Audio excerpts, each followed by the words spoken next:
పచ్చి పులుసు టడాన్.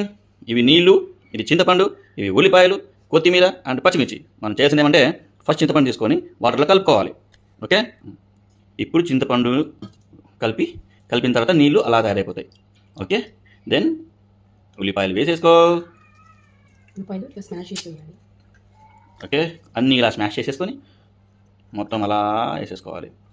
రైట్, అన్నీ స్మాష్ చేసిన తర్వాత మనకి ఇలా వస్తుంది అనమాట. అలా మిక్స్ చేసుకున్న తర్వాత ఇలా అవుతుంది. దెన్ నెక్స్ట్ కారం వేయాలి. కారం తగినంత వేసుకోండి. దెన్ సాల్ట్ తగినంత వేసుకోండి, ఎక్కువ వేసుకోదండి, పుల్లగైపోతుంది. సో నెక్స్ట్ ఏం చేసుకోవాలంటే పసుపు వేసుకోవాలి. ఆరోగ్యానికి మంచిది, యాంటీబయాటిక్ కదా.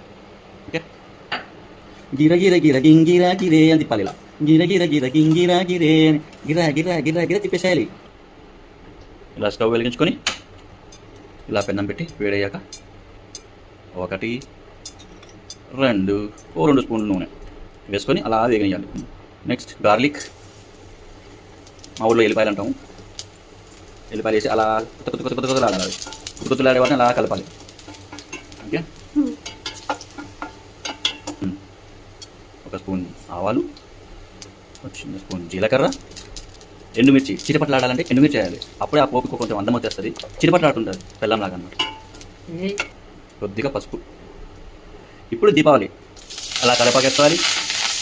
బెల్లం మహాకోపం ఉన్న పెద్ద అలా చిటపట్లాడతాయి ఇవి, కానీ సూపర్ టేస్ట్ వస్తుందండి కరిపోతాం. పోపు రెడీ అయిపోయింది. మనం ముందుగా చేసుకున్న వాటర్లో చింతపండు మీద ఇలా కలిపేసుకోవాలి.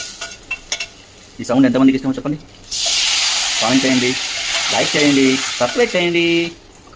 Wow, super. అన్నం పచ్చిపులుసు కాంబినేషన్ ఎగ్ ఫ్రై. ఇలా ఎగ్ కట్ చేసుకొని పెట్టుకోండి బౌల్లో. దెన్ అలా స్టవ్ వంటి చేసుకొని ప్యాన్ పెట్టేసుకొని కొంచెం ఆయిల్ వేసేసుకొని చిటికెడు పసుపు వేసుకోండి, కొంచెం ఉప్పు, తగినంత కారం. అలా గిర గిర గిర గింగిరా గిర అని కలుపుకోవాలి. ప్యాన్ అంతా అవ్వాలి. ఓకే, అలా కలిపిన ప్యాన్లో అలా ఎగ్స్ వేసుకోవాలి. 1 2 3 అలా మొత్తం పెట్టేసుకొని అలా కాసేపు వదిలేయండి. గార్నిష్ కోసం అలా కొత్తిమీర వేసేసుకొని అలా గార్నిష్ చేసేసుకొని అంతే, ఎగ్ ఫ్రై రెడీ. పచ్చి పులుసు ఎగ్ ఫ్రై రెడీ.